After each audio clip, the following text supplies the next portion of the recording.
Bonjour à toi, cher spectateur. Marcher sur l'eau d'Aïssa Maïga, c'est un film dont le sujet m'intéressait, mais c'est surtout la présence d'Aïssa Maïga au sein de ce long métrage qui m'intéressait beaucoup. Parce que il y a plein d'actrices qui décident parfois d'aider des réalisateurs à porter un projet documentaire ou de fiction pour lui donner un écho particulier. Je pense forcément à Demain de Cyril Dion, qui est donc devenu un film de Cyril Dion et Mélanie Laurent, suite à une initiative très forte de Mélanie Laurent et de son investissement autour du projet. Et d'ailleurs, on peut parler aussi dernièrement de Bigger Than Us, qui était un film grandement porté par Marion Cotillard. Mais là, du coup, on est sur un documentaire qui est réalisé et porté par une actrice. Une actrice qui a en plus envie de parler de son pays et de parler de grandes difficultés dans son pays. Tout ça, ça me donnait totalement envie de voir ce film. Le résumé pour faire simple, des nombreux pays d'Afrique souffrant du réchauffement climatique, il est indéniable que le Niger est un de ceux qui souffrent le plus. Au cœur de ces terres arides et difficiles à vivre, nous allons suivre le voyage de plusieurs personnages venant du village de Tatiste. C'est un très beau documentaire. Et au-delà d'être un très beau documentaire, c'est un beau film et un immense témoignage très intelligent et très touchant sur un temps T de l'humanité, avec juste ce qu'il faut de gravité mais également d'espoir pour faire en sorte que le spectateur s'attache à ce petit récit. Et réellement, je trouve que bien au-delà de réussir à construire un film qui se tient en tant que documentaire, Aïssa Maïga arrive à construire un film qui a une vraie esthétique et une vraie envie de nous plonger à bras-le-corps au sein de ce village et surtout de nous faire comprendre les difficultés de vie de ce petit village en restant le plus objectif possible. Objectif, pas forcément par le biais de son sujet ni de la forme de celui-ci, mais par le biais de la captation de celui-ci. Je trouve ça très intelligent que Aïssa Maïga ne soit pas tombée dans un espèce de pathos un peu lourdeau où elle va constamment demander à ses acteurs, entre guillemets, de déblatérer beaucoup de choses et de gravité autour de la vie qu'ils sont en train de vivre de jour en jour, mais au contraire,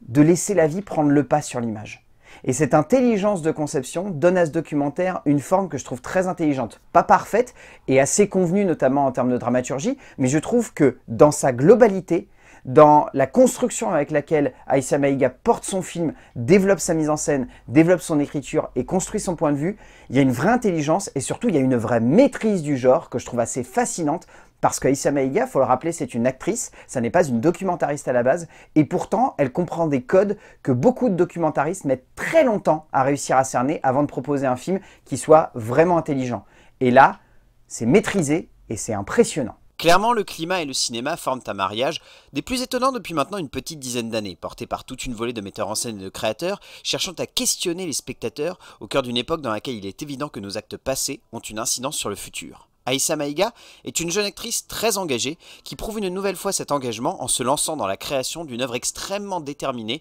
montrant avec une vraie puissance et une vraie logique de création l'impact du réchauffement climatique sur son pays d'origine au travers d'un documentaire passionnant, certes classique dans sa forme, mais loin de l'être dans son fond. En termes d'écriture et de mise en scène, donc à la base il y a un script qui est très vaguement conçu, alors c'est très particulier les scripts dans le monde du documentaire, qui est donc conçu par Ariane Kirtley ainsi que Aïssa Maïga, et donc le film est réalisé par Aïssa Maïga. Dans sa globalité, ce qui est intéressant ici, c'est que on est vraiment dans l'objectif de vouloir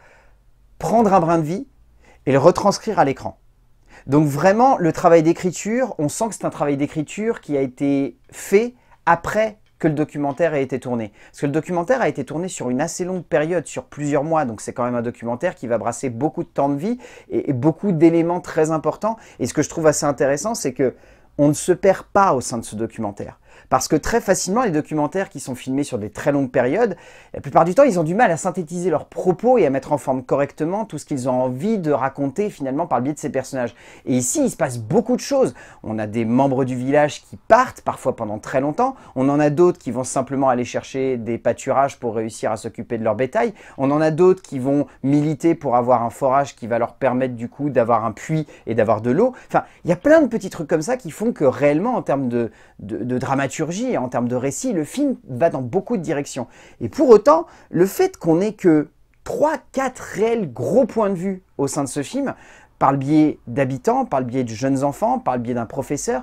ça fait qu'on a quand même une bonne accroche à ce récit. Et qu'on reste bien accroché dedans et qu'on ne perd jamais de vue l'idée de base qui est d'avoir un petit peu comme fil conducteur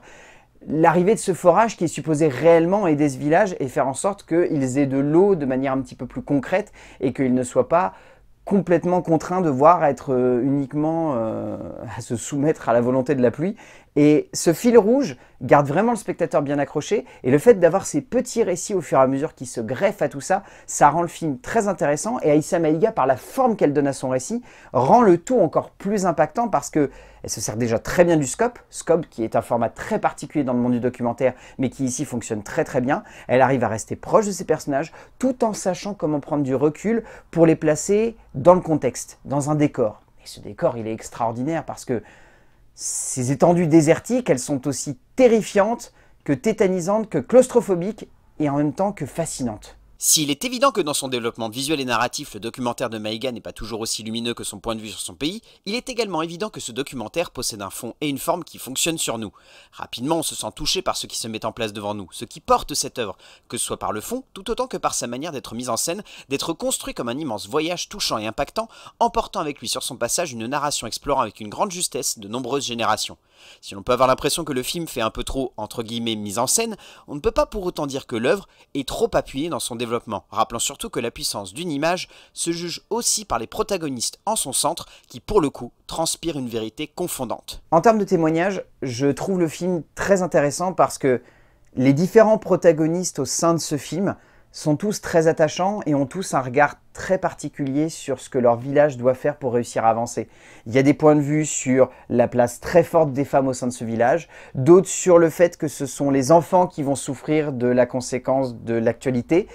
Et tous ces regards qui se mêlent et s'entremêlent les uns aux autres apportent réellement une profondeur et une puissance narrative et visuelle qui portent le film. Et cela, on le ressent notamment par le biais des témoignages principaux et notamment celui d'Oulaye, que je trouvais être une jeune femme très inspirante, très intéressante et qui porte très très bien une grande majorité du film. À l'image de ce que j'évoquais dans la partie sur la mise en scène, ces acteurs de ce village sont tout simplement merveilleux, attachants, émouvants et d'une tendresse folle. On s'attache à eux et on ne veut pas les lâcher à la fin. Au bout du compte, Marcher sur l'eau est un documentaire que je trouve réellement intéressant, qui peut sonner comme assez classique par le biais de pas mal d'aspects, mais qui, je trouve, dans le contenu qu'il met en relief, dans le point de vue historique qu'il a sur un pays, dans le regard qu'il a sur sa population et sur le climat, arrive à donner lieu à un film qui porte un message de manière très forte, de manière très concrète et surtout avec assez de finesse et d'intelligence pour faire en sorte que nous, spectateurs, puissions prendre un certain recul et se dire que peut-être on peut agir pour réussir à modifier certaines choses. Et surtout, ça nous fait prendre conscience un petit peu de manière un peu plus directe qu'on a une certaine culpabilité par rapport à tout ce qui se passe là-bas, sans pour autant remuer un espèce d'immense couteau dans la plaie et de nous dire qu'on a vraiment rendu ce pays absolument désertique et inhabitable. Et je trouve que ce regard, du coup, fait que Marcher sur l'eau d'Aïssa Maïga est un film réellement intéressant, que je vous pousse à aller voir, et qui, je pense, va être vraiment un documentaire qui peut avoir un certain impact, parce que, déjà, il est bien fait, mais au-delà de ça, il porte un message avec assez d'intelligence pour faire en sorte que tous les spectateurs puissent être touchés par ça. A plus!